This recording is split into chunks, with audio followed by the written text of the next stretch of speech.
जय हिंद दोस्तों, I am Vijay Rajput and I welcome you to the Chronicle Post. दोस्तों, आज खबर निकल के आ रही है ईरान से। ईरान के रेवोल्यूशनरी गार्ड्स ने कहा है कि उन्होंने इराक के कुर्दिस्तान क्षेत्र में इजरायली स्पाई हेडक्वार्टर्स पर बैलिस्टिक मिसाइलें दागी हैं और उत्तरी सीरिया में कथित तौर पर आईएसआईएस से जुड़े ठिकानों पर भी हमला किया है। इराक के कुर्दी क्षेत्र की राजधानी एरबिल में मंगलवार सुबह सुबह कम से कम 8 विस्फोट सुने गए। क्षेत्रीय सुरक्षा परिषद ने कहा है कि 4 लोग मारे गए हैं और 6 इन हमलों में घायल हुए हैं। इराक ने हमलों की निंदा करते हुए इसे अपनी संप्रभुता का उल्लंघन बताया और इजरायली सरकार ने ईरानी हमले के दावे पर कोई कमेंट नहीं किया है। मेरी माने तो ऐसा करने की वजह भी हो सकती है, ईरान क्या पता सच बोल रहा हो, क्योंकि मोसाद एस्पियोनाज मिशंस के लिए फेमस है। क्या पता सच में वहां मोसाद के एस्पियोनाज सेंटर होता। ईरान के विदेश मंत्रालय के प्रवक्ता नासिर कनानी ने कहा है कि तेहरान अन्य देशों की संप्रभुता और क्षेत्रीय अखंडता का सम्मान करता है। आपको बताता चलूं, तेहरान ईरान की राजधानी है। आगे उन्होंने कहा कि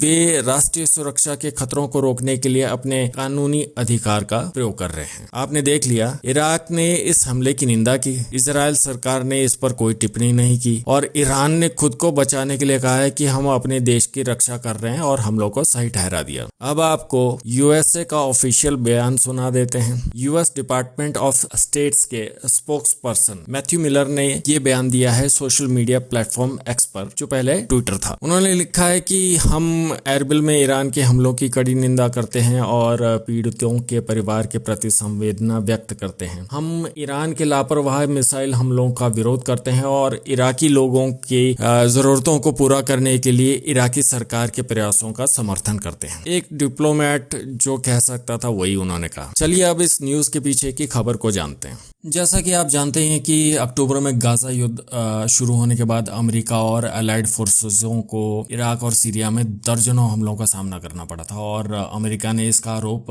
ईरान से जुड़े आर्म्ड ग्रुप्स पर लगाया था, मतलब ईरान के रेवोल्यूशनरी गार्ड्स पर लगाया था। नो डाउट हमले ईरान ही कर रहा है। सभी इस्लामिक नेशंस में अकेला ईरान है जो इजराइल हमास वॉर को बढ़ा सकता है, क्योंकि अक्टूबर में ये बंदा ईरान का supreme leader Ali Khamenei organisation of Islamic corporation से कह रहा था कि हम सभी इस्लामिक नेशंस को इजराइल पर सैंक्शन लगाने चाहिए, पर ओआईसी में इस बंदे का साथ किसी भी कंट्री ने नहीं दिया। तब से ये बंदा लगा पड़ा है, जहां यूएसए और इजराइल के सैनिक मिले वहां हमला। वैसे आपको बता दूं, ईरान इतना भी बड़ा नहीं है कि यूएसए से डायरेक्ट भिड़ जाए। इसके लिए ईरान हुती विद्रोहियों को यूज करता है जो इसके प्रॉक्सी हैं, और ईरान को रूस और चीन का भी सपोर्ट है। रशिया और चाइना यूएसए को एक और युद्ध में फंसाना चाहते हैं। यूएसए 2 युद्ध लड़ रहा है, एक गाजा में और दूसरा यूक्रेन में। यूएसए एक और वार में पड़ जाए तो रूस को सीधा फायदा होगा यूक्रेन युद्ध में। यूएसए की पकड़ कमजोर हो जाएगी, जो गाजा वॉर के बाद वैसे भी कमजोर होती जा रही है। और बाकी रही चीन की बात, चीन को इकोनॉमिक फायदा होगा। जब एक साथ अमेरिका इतने युद्ध लड़ेगा तो उसके पैसे जल्दी जल्दी खत्म होंगे और चीन को दुनिया की नंबर 1 अर्थव्यवस्था वाली पोजीशन जल्दी मिल जाएगी। आप लोगों का क्या सोचना है इस बारे में? Let me know in comments and